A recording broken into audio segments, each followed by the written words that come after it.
ఎవరితే నన్ను ఇడియట్ అని పిలిచింది? అఫ్ కోర్స్ నేను ఇడియటే కావచ్చు, కానీ ఇడియట్ అంటే ఏ ఇడియట్ ఊరుకోడు. ఊరుకుంటే వాడు పెద్ద ఇడియట్ అవుతాడు. కమాన్ చెప్పండి. నేనేరా ఏం చేస్తావు? నేనేం చేస్తానే, నీకు చేయాల్సినంత దేవుడే చేశాడు. నీకు ఇలాంటి ఫేస్ ఇచ్చి. నీతో మాట్లాడిన ఒకటే, దున్నపోతో మాట్లాడిన ఒకటే. అయ్యో పాపం, నువ్వు దొన్నపోతో మాట్లాడతావా? నువ్వు గేదువా తమరే? నాతో పెట్టుకుంటే పశ్చాత్తాపడతావు. నేను ఆల్రెడీ పశ్చాత్తాపడుతున్నా, ఇంత క్లోజ్ రేంజ్ లో నీ ఫేస్ చూస్తున్నందుకు. ఏయ్, నాతో పెట్టుకోకండి. నాతో పెట్టుకుంటే మీ కంచులకు అంచులు ఊడిపోతాయి, అంచులకి పంచర్లు పడిపోతాయి. అవునే గిరిజనే. నిన్ను ఇలా కాదురా, ఇంకెలా? భరత్ సింహ నాయుడు, అచ్యుత నాయుడు, ఆదికేశవ నాయుడు.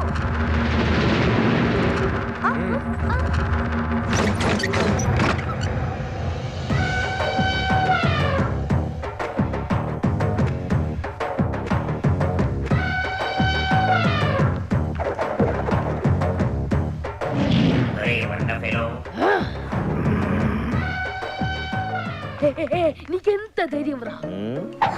ఆడపిల్లలు ఏడిపిస్తావా? ఆడపిల్లలు ఎవరు లేరురా, అందరూ ముదురులే. సరిగా చూస్తావు. నీ అంతు చూస్తా.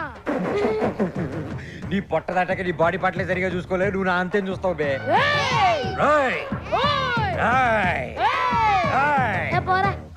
నువ్వే పోరా. గిరిజేదిరా,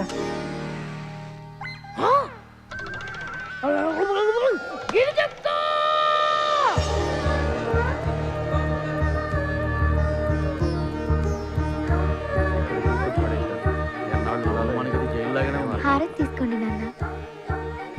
అంకుల్, ఇది నా కూతురు కాదు, నా పెంపకం. అందంలోనూ ఫస్టే, అణుకుల్లోనూ ఫస్టే. దీన్ని ఎన్ఆర్ఐకి ఇచ్చేస్తా, చూస్తా ఉండండి. ఇది ఎక్కడికో వెళ్ళుద్ది. ఎన్ఆర్ఐకి ఇస్తే ఎక్కడికి వెళ్ళొద్ది? 2 ఏళ్ళకి కడుపు అవుద్ది, 3 ఏళ్ళకి లావు అవుద్ది. మీరు తోడేళ్ళు కాదయ్యా, తోడేళ్ళు. గిరిజక్క, come here. అదే కానీ కూర్చోలో పెట్టి బెజవాడ పంపించాలి. దానికి నీ తోడు కావాలి. త్వరగా రాక. ఉండ్రా, పరిగెత్తి పెప్సీ తాగడం కన్నా నిలబడి నీళ్లు తాగడం మంచిది. నువ్వు ఈ రీమిక్స్ సామెత లాపుతావా? ఇవాళ నా చేతిలో వాడికి మూడింది, నాలిగింది.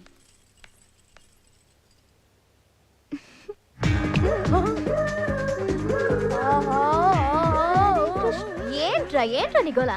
ఎంత బాగా నటిస్తున్నావక్క. ఇంట్లో సుబ్బులు, వీధిలో పబ్బులు. అరే, బయట పబ్బుల్లో తిరగాలన్నా, దానికి డబ్బులు కావాలన్నా ఇంట్లో సుబ్బుల్లా నటించాలి. నీ దగ్గర చాలా మ్యాటర్లు ఉన్నాయి మా తల్లి. పైకి వస్తావులే కానీ ఏంటి అజయ్ గడికోలా? అక్క, పోయిన పండక్కి నువ్వు అజయ్ గడికి ఇచ్చిన డోసు గుర్తుందా?